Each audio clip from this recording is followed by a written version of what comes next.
Utah Gun Exchange, the nation's patriot marketplace. SHOT Show 2018, and this is Sam with UtahGunExchange.com. I'm here in the Beretta booth, specifically in the pistol section, and we're going to review the APX, the M9A3, some really cool stuff that's going on with the APX. Stay tuned, and Eric is going to run us through each gun. Eric? Alright, so over here, we've got our favorite new APX. Now you guys remember we launched the APX last year at the NRA show? Yep. As soon as we launched it, we had people asking us, hey, why aren't you guys offering an optics ready model? So we said, all right, sure. And we went ahead and went back to Italy with the request for an optics ready model. And Italy said, well, we got sights. And then we said, well, everybody wants optics. And they said, sure, no problem. So we milled out the slide here, and we've got these plates. And the plates allow for us to attach 4 different types of optics, or 4 different optic styles, rather, not just 4 optics. So the first one that we've got mounted here in the booth is the Burris Fast Fire style, which also happens to coincide with the Dr. Optic style. Okay. We also can mount the Trigicon RMR series, the Seymour, I think it's called an STS, the mini red dot that Seymour produces, okay. And the Loophole Delta Point and Delta Point Pro series. They just drop right on, and it's just plates that hold them on. And then we also have, and I don't know if I have one over here, but we have a blanking plate one. We'll get a shot of it on the way around. Okay, sounds good. We have one with a blanking plate where you can just run it with the standard 3-dot sides. Now this model in particular is the combat model. We've changed out the frame. As you remember, the APX has a modular frame. The standard frame that the combat ships with is this black frame here, which has interchangeable back straps, of course. But it ships with the black frame installed and the medium back strap as pictured there. These back straps are interchangeable, so you can go small, medium, or large. And this one fits pretty well for me, but I prefer the larger one just for volume shooting. It gets me a little bit more meat. But the combat also features a 1/2x28 threaded barrel, so shipping with that pre-installed, so you can get quiet with it, and have an optic mounted to be able to see over the can. Yeah. Do you want to speak to the testing? There's a lot of guns I see that will come out. They're not originally released with a threaded barrel, then they do, and then those guns later have problems running suppressors. But do you want to talk about how much R&D and testing went into the development of the APX? Well, this was originally an MHS contender, as you know. Yes. And in doing so, we tested it as thoroughly as we have any M9. And one of the requirements for the MHS program was a 1/2x28 threaded barrel so it could run suppressed. And during that MHS program, we tested the crap out of these things. So I can say with confidence, assuming you're using appropriate ammunition and you're using a suppressor that is using a Nielsen device, which is commonly referred to as a booster, this gun will run pretty much anything.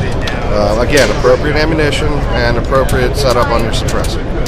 Personally, I have run cans from AAC, cans from Silencer Co., cans from Kel-tec, cans from Liberty, and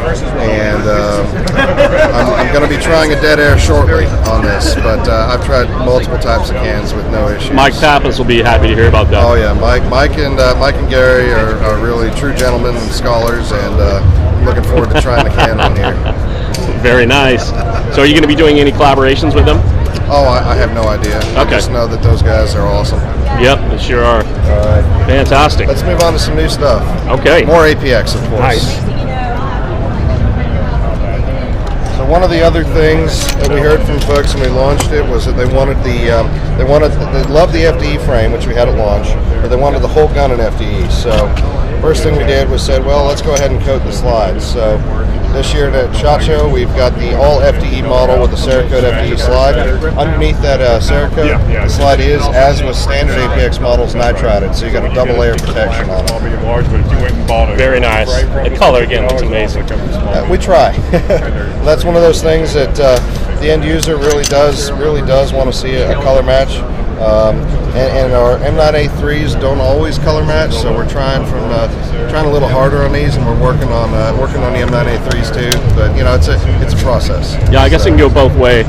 You know, when you have something that doesn't match, it adds character. That's true. And when it does, it's refined. One of the things that you see is it looks a little bronze in certain lights on the on the pistol. On A3. others, it looks very on the A3, yes. Yeah. And on others, it looks all matching. It's a light thing too. It's trickier on an anodized gun than it is on one where you're Cerakoting and you got the injection molding. But Right. we're working on it. Well, it looks fantastic. Let's also take a look at that blanking plate on the regular RDO while we're here. Okay. How's it going, Kurt? Good. How we doing? Great. Sam here, some of the new APX. How we doing? Hey, Kurt. How's it going, man? Hanging in there. Excellent. So we've got here the APX RDO. So this is a combat model, basically, without the threaded barrel, and it shows the blanking plate that ships on the gun. Yes. So the RDO and the combat both ship with the blanking plate and 4 optics mounting plates. So you can pretty much put anything you want on top of that gun. And this one is just a non-threaded barrel, primarily for guys who aren't running cans or for those in restricted states. So Got it. there are states where you can't have threaded barrels, but you can have this gun. Excellent. I like that the rear sight is not dependent upon the plate switch. Yeah, You that know, was something independently. something that we told Beretta Italy we wanted it to be completely independent of, because there are other optic solutions where the sight is integrated. Right. Which could be advantage if you think that's an advantage or not, but personally I like that. Yeah, and also, I have to mention, we actually worked with an aftermarket company right at launch to get an optic solution for those folks who don't have a milled slide. So we also have through our website that specific style of optic solution where you just drive out the rear sight and drive it into the dovetail. Mm-hmm. And the one we've got is made by Allegheny Arms up in Pennsylvania. Okay. We've got an RMR, a fast fire, and a Delta Point Pro style, and it just replaces the rear sight. So that's if you don't want to have your slide milled out. Yeah. That's another option. Obviously, Drop it in lieu of the side. Exactly. Obviously, the milled in option's a little bit better in terms of getting your dot down, but not everybody wants to go out and mill the slide or buy a pre-milled one. Right. This allows for folks, especially if they're not really sold on the red dot style. So that dovetail style allows for folks to try it out, see if they like that whole solution, and then they can go out and buy an RDO or combat model and have a factory setup. Modularity is Oh, yes, sweet. sir. Excellent. You want to elaborate on that backstrap change? Sure, actually I can show you. I'm a big fan of Yeah, pistols with how about I large show you backstraps. on I get camera? slide bite on a lot of guns. Kurt, do we have, let's use one that doesn't have the strap on it. Do we have Alright. any of the pistol boxes back there? Boxes? Or any of the large ones? No. Look through there, see if we got a large backstrap on anything. Oh, large backstrap? Yeah. Yeah, right here. Oh, okay, let's go back over here. All right, sounds good. Perfect, thank you. All right, so Sam was asking me about the backstraps. So this is the large backstrap, and that gives you a little more meat on the gun, especially when you're shooting high round counts. It's pretty hefty. It's actually really nice, especially when you're. I used to shoot some validation testing, so when you got a larger backstrap, you get a little more control. It's a little easier if you're banging rounds out. So let's show this how easy it is to switch the backstrap. So The clock is ticking. there's the frame. Oh, you want me to do it on the clock? I wish you told me. It'll take more time to start and stop the clock. We've got a pen, just a regular old pen. Still around. I'm still here. I know. I just wanted to say bye. I know. Thank you so much. Thank you. Back at you. So nice to meet you. I'll catch you later, Carmen. So we've got a pen here. We're using a pen to pull out the pin. It's pretty tight because this is a new gun. There's the backstrap. And we'll just take the backstrap off of this black one here.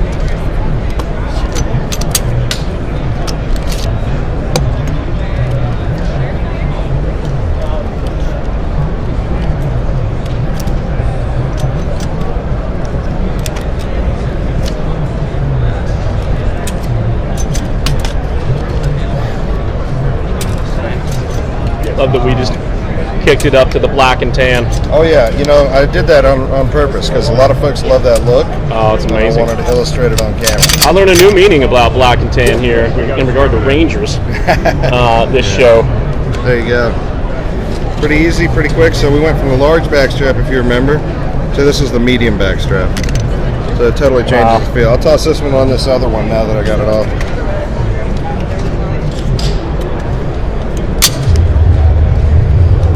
If I can line it up right, that would help, wouldn't it? Looks amazing. Go.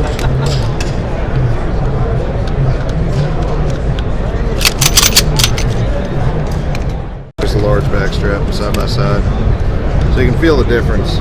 It's just that quick. And every APX, no matter what model, ships with 3 back straps of different sizes. So I love how far that beaver tail comes back, even with the large back strap pushing my hand back.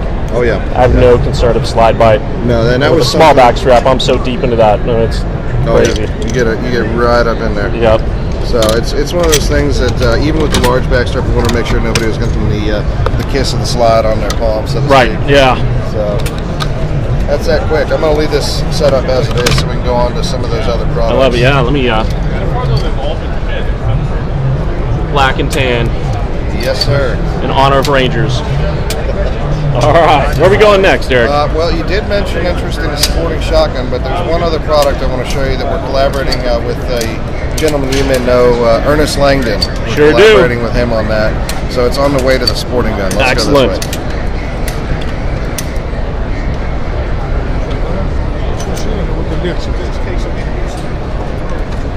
So it's actually 2 products now that I mention it.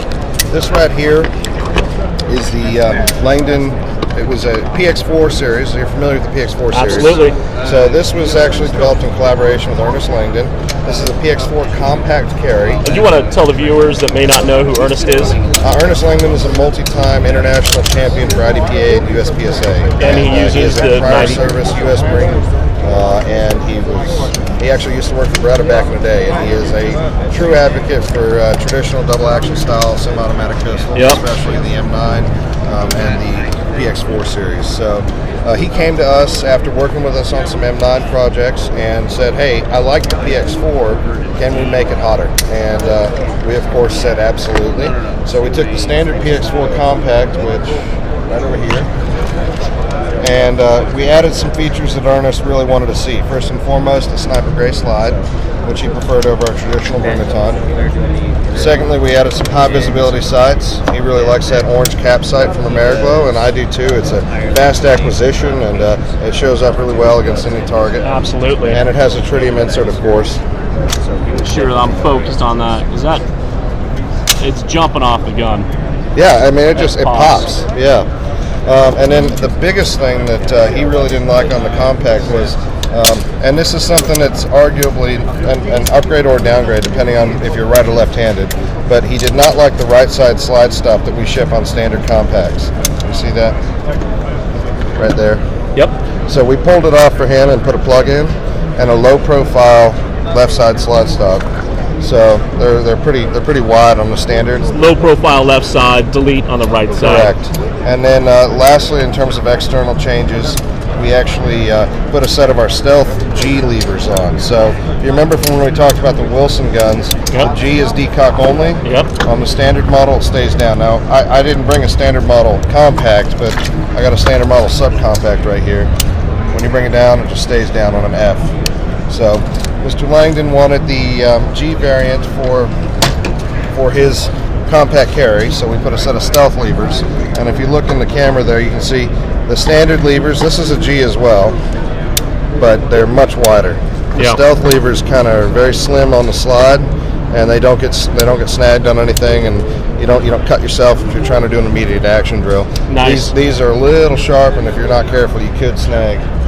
Yeah, they have a bit of a sharp blade look to them as Yeah, well. So I but like all the improvements on that On gun. the other hand, they're very easy to actuate. So Yeah. it's kind of It's a trade-off. 6 of one, half dozen What do you of want? another. Yeah. So the other thing that's not visible on these is one more thing, which I forgot.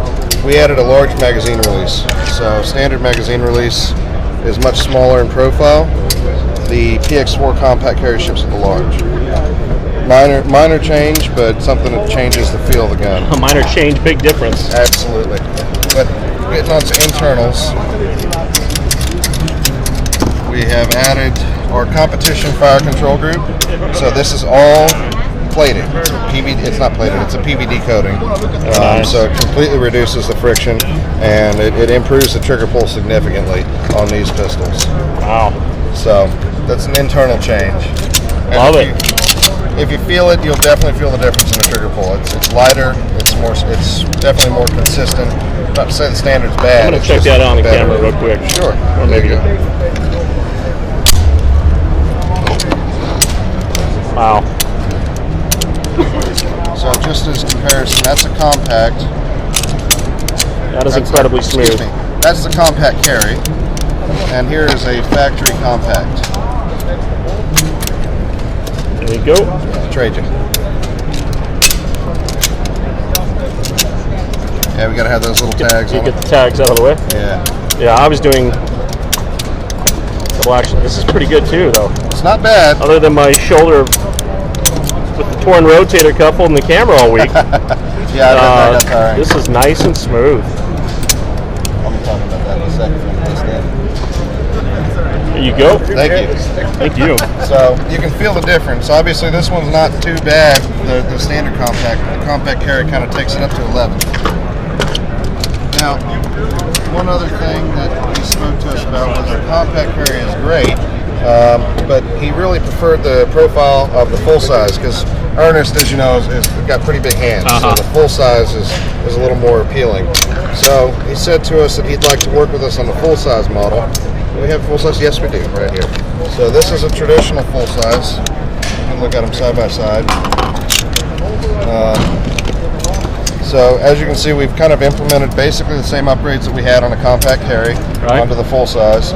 Streamlined, gray look. Yes, the G style decockers, the Stealth G, the Sniper Gray, the cap sights, so they pop out, the low profile slide stop.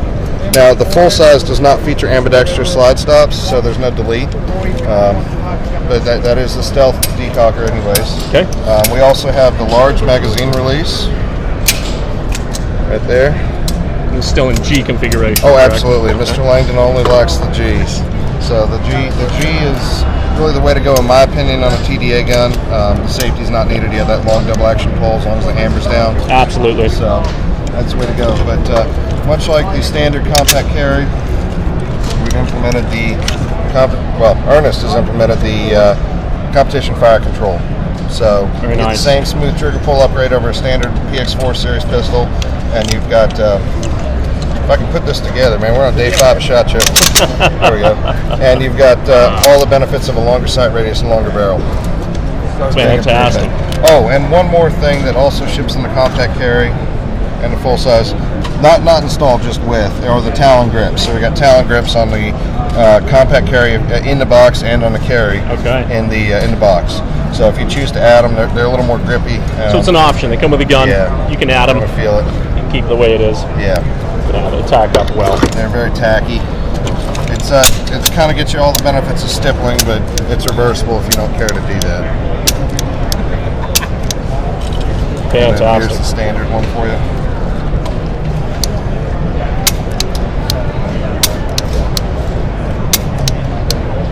Smooth, but that's better. It's good and better. Exactly. Good and better. That's right. Just good and better. In fact, that's what the G configuration means, right? Yeah. Good. Good. Yeah. They're gooder. Or greater. How about greater? There we go. Yeah. I like that. So the carry is available exclusively through Langdon Tactical. That's a Langdon Tactical project. Ernest is actually building these for us. We build these in Beretta, Italy. So you're starting with a regular PX4 and building them up for us. This is to get the project handled in a very expeditious manner while we continue to produce the PX4 compact carry in Italy. Nice. So if you'd like to purchase the carry, LangdonTactical.com. LangdonTactical.com. All right. Yep. Get that back on there. Now these are available through any Beretta dealer. These are the compact carries. At the full sizes, Ernest only. Okay. All right. You want to point anything out on the A3? I mean, we can. It's been out for a while. Yeah, it's such an incredible gun. Yeah. The A3 we developed back when the MHS program was announced. It actually incorporates everything that they on platform. So we've got variable grip. Show over here. We've got different size grips available. The base grip is our Vertex style grip, which is actually developed off of a 1911 style backstrap. If you want to feel that, you can definitely feel how much smaller it is than a standard M9. Yep. Yeah, and it totally changes the feel of the gun. The trigger reach is shortened significantly, and you just get right up on the gun and get right in there. I like it in both configurations. One of the things I love about the M9 is the size of the grip. Me too. I got some pretty big. Yeah, I just love it. But I was surprised at how much I like the Vertex configuration without the wraparound grip as well. So I think it's excellent in both configurations. Oh, absolutely. But I prefer personally the M9A1 grip with this slide. This slide features the removable sides, which I mentioned on the Centurion Tactical. Yep. And I like to be able to change out my sides. Not that these are any bad. I mean, they aren't bad. Not that these are bad, but I like to be able to switch them out. I personally prefer a blacked out rear with a high vis front, much like Ernest does. So, well, tritium doesn't glow forever either. So. Well, there's that. Yeah, although there are options on the older style if you have tritium installed. Sure. So, but the other nice thing about this is we got the all FDE, and you can see on this one the color matching isn't exact as we tried on the APX or the 1301. It's just a byproduct of the anodizing. So we're working on it, but it's a process. These guns also feature a 1/2x28 threaded barrel, so you can put any can you want on them, and they will, as everybody knows with the 90 series, they pretty much run everything, as long as you're not running a submachine gun can. And even then, sometimes they do, depending on what can it is and what you're running. Notorious reliability when suppressed. Oh yeah, I don't think there's anything better when it's suppressed. And then we've got our PVD coated 17 round magazines for the M9A3. They come with 3 of them, FDE base plate. So that's based on the M9A1 that we did for the Marine Corps back in 2006. Right. They wanted a much more reliable magazine with an anti-friction coating, so we PVD'd them. And that's a big upgrade. Beveled magazine well, so you can insert that mag real fast under stress. And then lastly, and I'd say this is arguably the most important upgrade on the M9A3, previously with 90 series pistols, the only way to switch back and forth between F and G was to get a different slide. You could not really change it out the way you can on a PX4 or the old Cougar style. So one of the projects we worked on and had been working on actually before the M9A3 was a convertible configuration. This one's an F. I believe that gentleman has the G model. If I could borrow that for his comments, sir. Thank you. But it's the slide design on the A3 that allows you to Actually, switch those out. No, the slide is traditional internally. It's machined the same as any other 90 series internally. So what allows for that back and forth modularity? So what we did, oh no, this is not the G model, I'm sorry. I guess I don't have one handy. I'm sorry about that. But the modularity on this is basically you change out the safety mechanism. So we have the G mechanism available through our web store or through any local Beretta dealer, and you just remove the standard safety mechanism, install our G kit, and it's convertible. So instead of having to mill a different profile on the slide, which we used to do on the old style, if you look at your Brigadier Tactical when you get home, for instance, you'll see that internal mechanism is slightly different. What we did is changed out the whole safety body. Okay. So the whole safety body is redesigned. Now, unfortunately, that comes with a different right side safety wing in order to have the return spring. So part of the reason for the different profile is in order to accommodate a return spring so that the safety returns up. With the G kit, the new right wing, it retains the return spring rather than having it internal to the slide. Okay. So if you look, I don't know if you can get that on camera, that little pin that comes out. Yes. So that pin. Hopefully, can you pull that back up? Yeah, hang on, I got a light. That little pin, I don't know how well that shows up. Brought to you by Streamline. Exactly. Got it. Okay, so that little pin that comes out actually acts to deactivate the trigger bar. So that is where we had to change the profile on a standard G in order to accommodate the return spring. On the G kit, the new style for the M9A3, and actually to fit all 90 series made after 1985, that is still there, but there's a little bump out in there that retains the return spring, and the return spring kind of sits, again, I gotta get the light out. See that little channel just against the face? See it with my eyes. Hopefully we're picking that up on camera. There's a little channel right up against the side of the slide wall. Got it, yep. So we cut that channel on the M9. It's not present on the M9A3. It's not present on other slides. Okay. Not really needed. It's just there to add an extra sense of security for the spring, keep it from moving around. But the spring seat sits in there, and then it shoots the safeties back up as any traditional G model. So without having to mill a different profile in there and have a longer spring, so it returns reliably. It's a kind of a game changer for 90 series pistols. like I said, we've never really done that before, and we're pretty excited about it. We've been selling them like hotcakes. We can't really keep them in stock. The Yeah. kids Took forever for me to get one. Yeah. I mean, I've got an off-camera story about that. So that's the A3. Okay. Thank you for watching the video. Please like and subscribe, and go to UtahGunExchange.com for all of your Patriot gear needs. To all those in Second Amendment deprived states, if you're reading this, you are the resistance, and we are with you. The nation's Patriot Marketplace. Buy, sell, trade. UtahGunExchange.com.